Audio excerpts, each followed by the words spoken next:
Les effluents d'élevage ont depuis toujours un rôle élémentaire dans la production agricole. Toute production nécessite un prélèvement de matière organique issue des éléments du sol, comme le fourrage pour les bovins. Mais pour conserver un sol fertile, il est nécessaire d'apporter une fertilisation afin de maintenir un équilibre de départ. Dans le cadre de la production animale, les fertilisants sont réapportés par le fumier, qui est un produit composé de déjections mélangées à de la paille. La vallée de la Maurienne, en Savoie, est un territoire dont la production principale est celle du bovin lait. Elle fait partie de la zone AOC-Beaufort. Afin d'aider les producteurs à mieux gérer leurs effluents, les collectivités locales ont opté pour la construction de plateformes de stockage appelées fumières collectives. Une fumière, c'est une plateforme bétonnée sur laquelle est déposé le fumier. Cette plateforme est équipée d'un système de récupération des jus d'écoulement. Ces jus sont stockés dans une fosse en attendant la période d'épandage. Cette infrastructure permet d'éviter la contamination des eaux par les lisiers. Le choix de la création d'une fumière collective a été fait en Haute-Maurienne sur la commune de Termignon, comme nous l'explique Grégory Burdin, éleveur et élu à la commune. À l'origine, les fumiers étaient un peu dispersés sur la commune. On avait déjà une fumière et après tout ce qui était récupération des jus, il n'y en avait pas. Et puis on avait quand même encore des gens qui mettaient du fumier dans le village. Et après encore des tas de fumier un peu de partout. Donc en 98, ils ont décidé de réunir tous les agriculteurs et de faire cette plateforme. Les fumières collectives permettent aux exploitants qui les utilisent de respecter les normes environnementales en vigueur. De plus, l'investissement collectif permet de faire bénéficier plusieurs agriculteurs qui ne pourraient pas supporter à eux seuls l'investissement d'une fumière individuelle. Nous avons rencontré Raymond Drey, président du groupement de développement agricole de la Moyenne-Maurienne. Chaque exploitant a fait sa mise aux normes et de façon très individuelle. Il y a eu une réflexion par rapport à l'épandage, où beaucoup de gens ont adhéré à la CUMA, et la CUMA a investi sur du matériel d'épandage, tonneaux à lisier ou épandeurs équipés sur un transporteur adapté pour la montagne. Sur les exploitations, les mises aux normes qui ont été imposées et les gens ont fait le pas. On est quand même dans la zone Beaufort au niveau image qu'on a sur nos exploitations, elle est quand même importante par rapport aux produits. Donc les gens se sont engagés. Bon, il y a eu un peu des aides qui venaient nationales, européennes par rapport à ça. Les gens se sont engagés dans ces démarches-là. Et c'est vrai qu'ils se sont engagés, en tout cas sur la Moyenne-Maurienne, de façon individuelle. Et le collectif, c'est l'avenir. Tout seul, on n'est rien. La première fumière collective en Moyenne-Maurienne est actuellement en cours d'élaboration sur la commune de Saint-Colomban-des-Villars.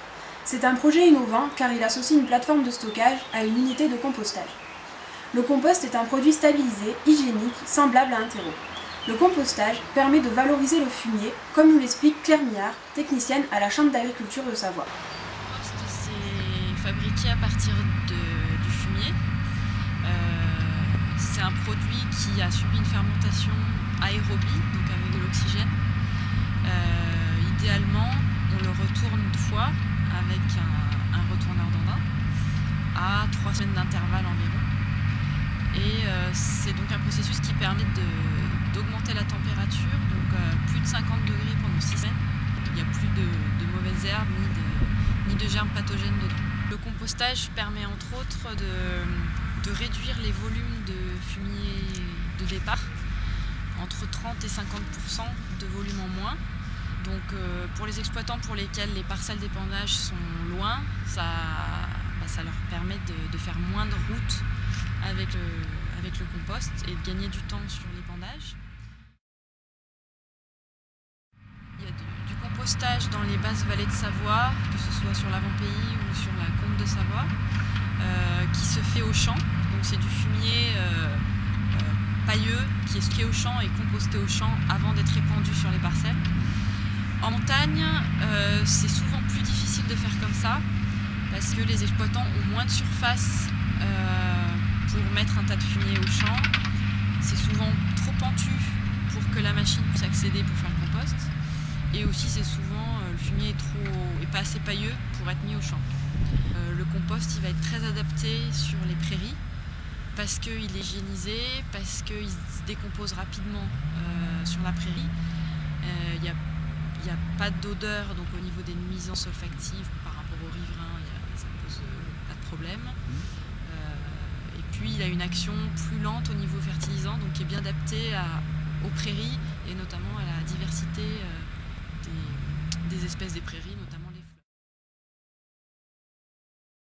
fleurs. Les engrais augmentaient, valoriser mon fumier quoi, c'était dommage, on mettait des gros paquets de fumier où c'est qu'on labourait et tout le reste du temps on mettait rien quoi. Nous on a des sols très sableux, donc on voulait absolument que ce soit... Le compost ça c'est bien pour les sols sableux, ça retient l'eau quoi. Puis la flore elle a vachement changé depuis. Hein. On a vachement plus de traits, ça pousse moins haut on va dire mais c'est vachement plus épais quoi. Donc en quantité et qualité c'est autre chose. Je pense qu'aujourd'hui les agriculteurs on est beaucoup souvent montés du doigt alors qu'on essaie de faire du mieux qu'on peut et des gens comme nous il y en a de plus en plus quoi. Donc après c'est psychologiquement faire du bon. Quelques questions subsistent sur les impacts que peut avoir une fumière à Saint-Comont-des-Villas, notamment sur l'odeur, l'impact visuel, les bruits des engins agricoles. Il est donc important de prendre ces inquiétudes en considération, mais aussi de comprendre la nécessité d'une telle installation pour le maintien des agriculteurs locaux, comme Adrien Morino, éleveur sur la commune.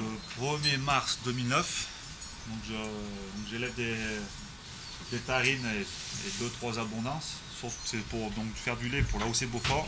Vous avez prévu ou pas de faire une fumière individuelle sur votre exploitation? J'avais fait des devis, mais quand j'ai vu le montant, j'ai fait oula, ça a tout remis en cause mon installation. Donc il y a 10 ans en arrière, on avait pris contact avec l'ancienne municipalité. On en avait parlé, où j'avais vu d'autres collègues exploitants sur la commune, en disant on arrive tous avec le même problème. Qu'est-ce qu'au niveau fumier, on n'est pas aux normes et en 2013, on va se faire taper sur les doigts, on va être obligé de fermer boutique et les jeunes ne pourront pas reprendre la suite, ils ne pourront pas s'installer. Donc on a bien expliqué notre problème, on a eu le soutien de la Chambre d'agriculture, d'abord envers la mairie, puis après on nous a tous amenés vers la comité de communes parce que c'est plus leur ressort à eux. Ils ont très bien compris le problème, les conséquences de l'arrêt de l'agriculture totale dans la vallée, qui est déjà en grand danger. On arrive là en 2013, on va avoir notre fumière communale, intercommunale. Et puis voilà, ça permet à moi de m'installer, puis à d'autres sûrement qui vont s'installer. Il y a ceux qui existent déjà de continuer leur exploitation.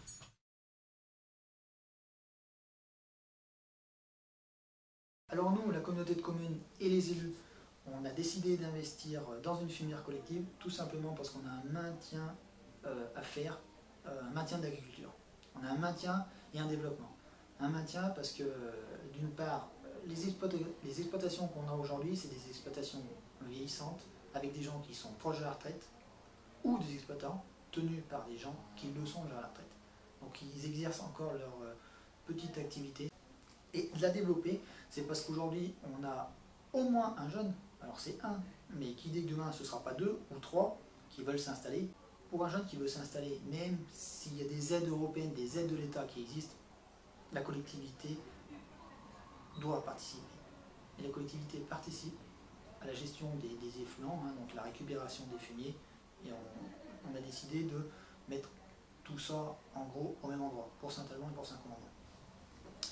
Après, l'activité agricole, elle est essentielle dans la vallée des Villars aussi, chez nous, tout simplement parce que ça limite les phénomènes de risque, les phénomènes naturels. Alors, phénomènes naturels, on a les avalanches. Vous avez vu que quand vous êtes sur la vallée, les villages, le village il est formé en fait, il est dispersé en hameaux. Entre chaque hameau, il ne faut pas le croire, mais on a des couloirs d'avalanche. On peut aussi dire que l'activité agricole dans nos montagnes, en Maurienne, et du moins chez nous, c'est aussi un entretien des pistes de ski.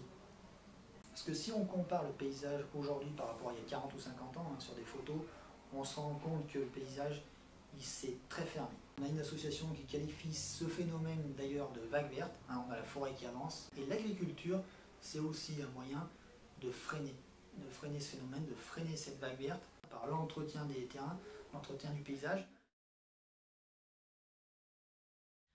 On a aussi un petit peu un rôle, entre guillemets, d'entretien de territoire, par rapport au tourisme, par rapport à tout ça. Et ce lien-là, il faut qu'on le garde. Ils ont très bien compris l'importance de l'agriculture.